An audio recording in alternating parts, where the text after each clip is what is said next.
हवा में हल्की ठंडक थी। गंगा के किनारे बहती मंद बयार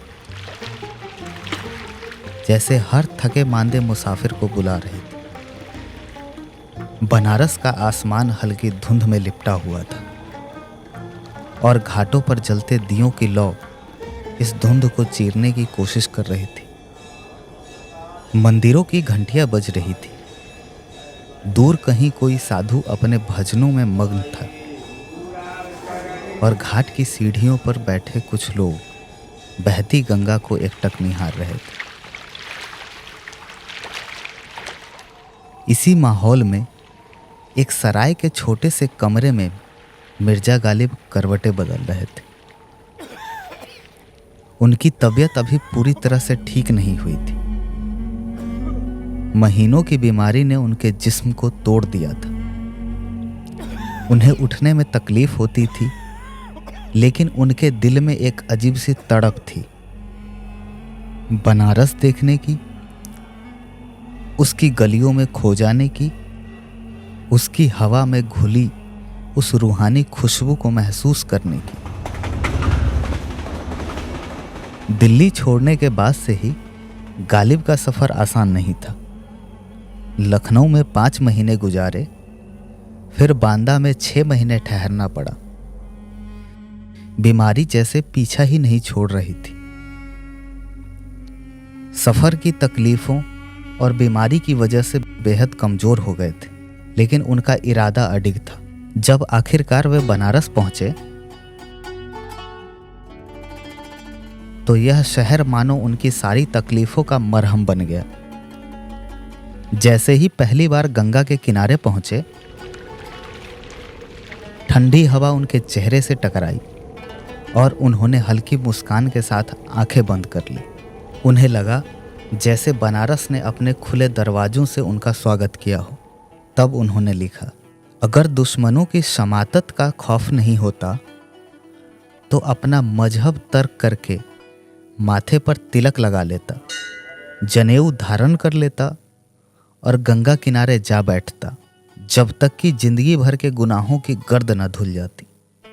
नमस्कार, मैं हूं नवनीत कुमार और आप सुन रहे हैं फिर वो कहानी याद आई।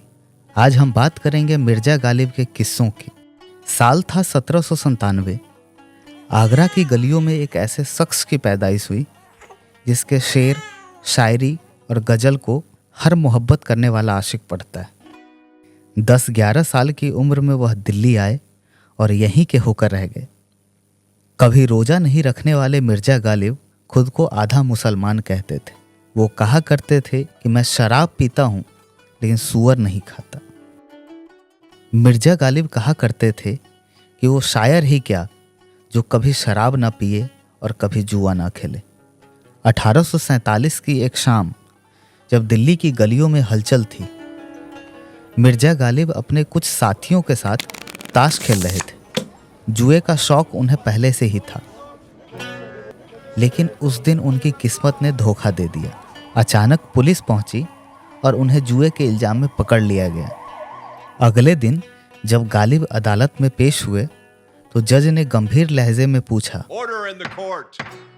मिर्जा, आप पर जुआ खेलने का इल्जाम है, क्या कहते हैं? गालिब ने मुस्कुराते हुए जवाब दिया, हुजूर, आधा इल्जाम गलत है, मैं सिर्फ खेलता हूँ, जीतता कभी नहीं।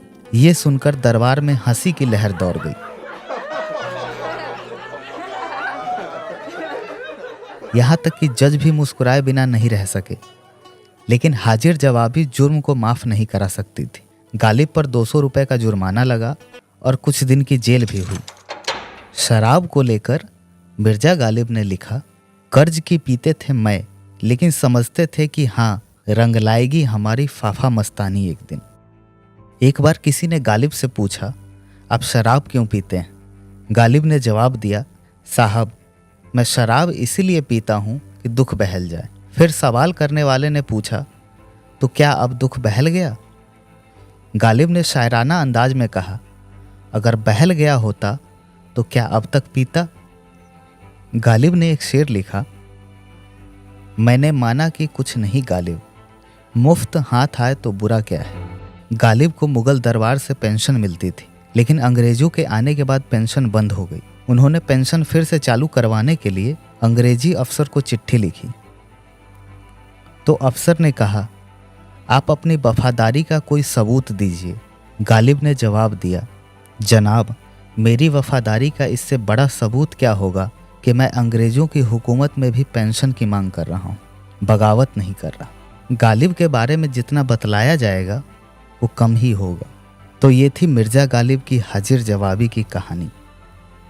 ऐसे और किस्सों के लिए जुड़े रहिए हर रविवार स्टेट मिरर के साथ।